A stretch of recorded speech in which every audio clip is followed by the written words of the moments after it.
आज हम कूलॉम के नियम का सदिश रूप की चर्चा करेंगे। पिछले वीडियो में हमने कूलॉम के नियम के अदिश रूप की चर्चा की। कूलॉम के अनुसार किन्हीं दो बिंदु आवेशों के मध्य लगने वाला वैद्युत बल उन दो बिंदु आवेशों के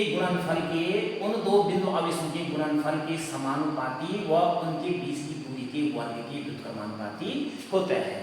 पिछले वीडियो में हमने चर्चा की थी कि बिंदु आवेश Q1 और बिंदु आवेश Q2 के द्वारा एक दूसरे के ऊपर वैद्युत बल लगता है।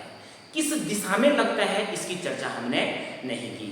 इस आवेश और इस आवेश, इस बिंदु आवेश और इस बिंदु आवेश के मध्य एक वैद्युत बल लगता है जिसका परिमाण इतना होता है, जिसे हमने पिछले वीडियो में पढ़ा है। इस वीडियो में हम चर्चा करेंगे कि यदि इस बिंदु आवेश के द्वारा इस बिंदु आवेश के ऊपर फोर्स लगता है तो उसकी डायरेक्शन क्या होगी, और इसके द्वारा इसके ऊपर फोर्स लगता है तो उसकी डायरेक्शन क्या होगी।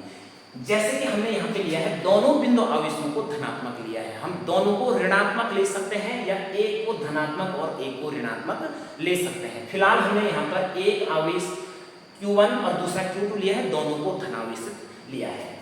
Q1 आवेश के द्वारा Q2 आवेश के ऊपर लगने वाला फोर्स, हम जानते हैं कि समान आवेश एक दूसरे को प्रतिकर्षित करते हैं। Like charges repel each other और unlike charges attracts each other. जो असमान चार्ज होते हैं, विपरीत आवेश होते हैं, वे एक दूसरे को आकर्षित करते हैं। तो बिंदु आवेश Q1 के द्वारा बिंदु आवेश Q2 के ऊपर लगने वाला जो फोर्स होगा उसकी डायरेक्शन इधर को होगी, जिसे हम कहेंगे F21। और बिंदु आवेश Q2 के द्वारा Q1 पे लगने वाला जो फोर्स होगा उसे हम रिप्रेजेंट करेंगे F12 यानी कि बिंदु आवेश 1 पर लगने वाला फोर्स बिंदु आवेश 2 के द्वारा। F21 बिंदु आवेश 2 पर लगने वाला फोर्स बिंदु आवेश 1 के द्वारा। इसी फॉर्मूले का प्रयोग करेंगे जैसे हम जानते हैं F = 1/4 pi epsilon naught Q1 Q2 r²। यदि यह एक्सपेरिमेंट वायु या निर्वात में हो रहा हो तो हम इस सूत्र का प्रयोग करेंगे। तो F12 ज्ञात करने के लिए इससे पहले हम एकांक सदिश की चर्चा यहाँ पर करेंगे कि बिंदु आवेश Q2 से और Q1 की दिशा का जो एकांक सदिश होगा, Q2 से Q1 की दिशा का जो एकांक सदिश होगा वो होगा R21। R यानी कि इस बिंदु आवेश और इस बिंदु आवेश के बीच की दूरी R, और 21 इसके नीचे सबस्क्रिप्ट में लगा दिया। 21 का अर्थ है 2 से 1 की ओर। तो R21 जो एकांक सदिश यानी कैप लगा दिया है यहाँ, ये एकांक सदिश को रिप्रेजेंट करता है। R21 इस दिशा का एकांक सदिश होगा, जबकि R12 R इसके और इसके बीच की दूरी, और 12 का अर्थ हो गया 1 से लेकर 1 से 2 की ओर। R12 एकांक सदिश होगा Q1 से Q2 की ओर। तो यदि हम F12 बल की बात करें, Q2 आवेश के द्वारा Q1 आवेश पर लगने वाला बल F12 बराबर हो जाएगा 1/4 pi epsilon naught Q1 Q2 r²। यहाँ देखिए ये सदिश राशि है और ये यहाँ पर ये अदिश राशि है। जब हम किसी अदिश राशि को एकांक सदिश से गुणा करते हैं तो वह भी सदिश हो जाती है।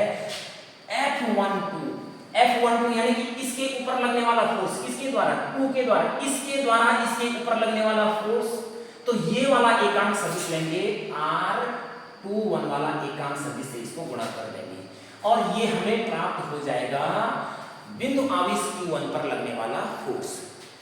इसी प्रकार से F21 बराबर हो जाएगा 1/4 pi epsilon naught Q1 Q2 r²। ये सदिश राशि है और ये अदिश राशि है। इसको हमें सदिश में कन्वर्ट करना है तो इसको भी एकांक सदिश से गुणा करना पड़ेगा, लेकिन किस वाले एकांक सदिश से गुणा करना है ये देख रहे हैं। 2 1 यानी कि दूसरे बिंदु आवेश पर 1 के द्वारा लगने वाला फोर्स, इसके ऊपर लगने वाला फोर्स होता है F21। तो जो एकांक सदिश लेंगे वो ये वाला एकांक सदिश लेंगे 1 से लेकर 2 वाला, अर्थात इसको हम मल्टीप्लाई कर देंगे R12 एकांक सदिश से। इस प्रकार से हमें प्राप्त हो जाएगा बिंदु आवेश ऊपर लगने वाला force F12 equal to 1/4 pi epsilon naught Q1 Q2 upon R² R21 ये एकांक सदिश है, और इसी प्रकार से F21 भी हम ज्ञात करेंगे।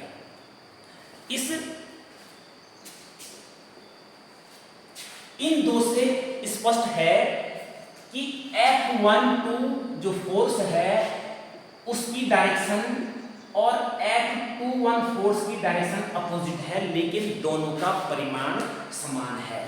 F12 equal to 1/4 pi epsilon naught Q1 Q2 upon R² and F21 equal to 1/4 pi epsilon naught Q1 Q2 upon R², यानी कि दोनों बिंदु आवेश एक दूसरे के ऊपर जब फोर्स लगाएंगे तो उस फोर्स का परिमाण समान होगा, लेकिन दिशा विपरीत होगी।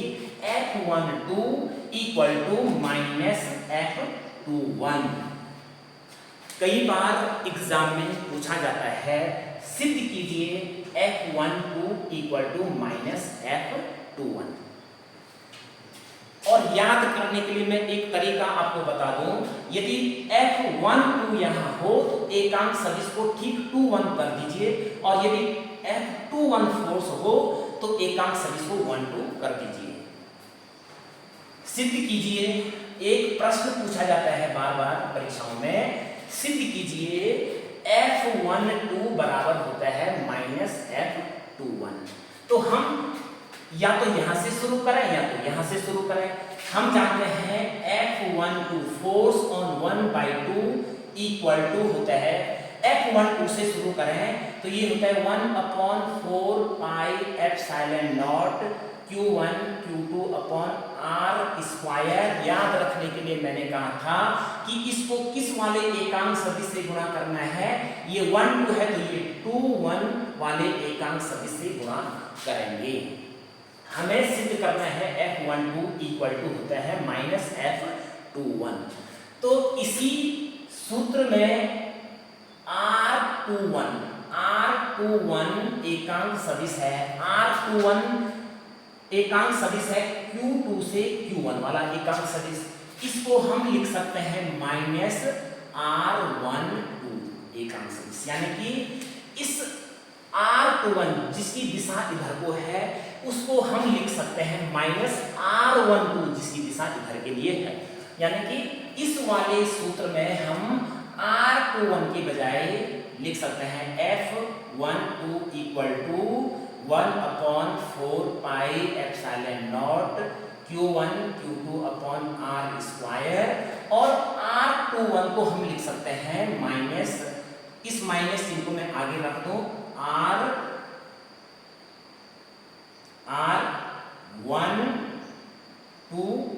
एकांक सदिश। और हम जानते हैं कि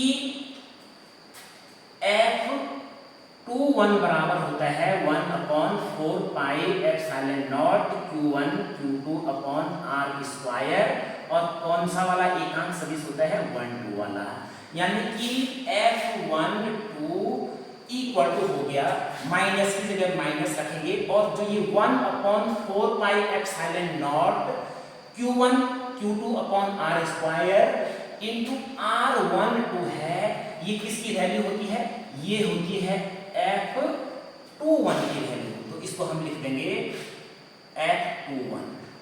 इस प्रकार से यह सिद्ध हो जाता है, यानी कि बिंदु आवेश A के द्वारा बिंदु आवेश 2 पर लगने वाला जो फोर्स होता है उसका परिमाण तो समान होता है, लेकिन दिशा अलग अलग होती है। इसके द्वारा इसके ऊपर लगने वाला फोर्स की डायरेक्शन इधर को है, इसके द्वारा इसके ऊपर लगने वाले फोर्स की डायरेक्शन इधर को है, लेकिन इसके द्वारा इस बिंदु आवेश के ऊपर जितना फोर्स लगता है उतना ही फोर्स इस बिंदु आवेश के द्वारा इस बिंदु आवेश के ऊपर भी लगता है। इससे स्पष्ट हो जाता है कि F12 और F21 दोनों परिमाण में बराबर होते हैं, लेकिन इनकी दिशा विपरीत होती है।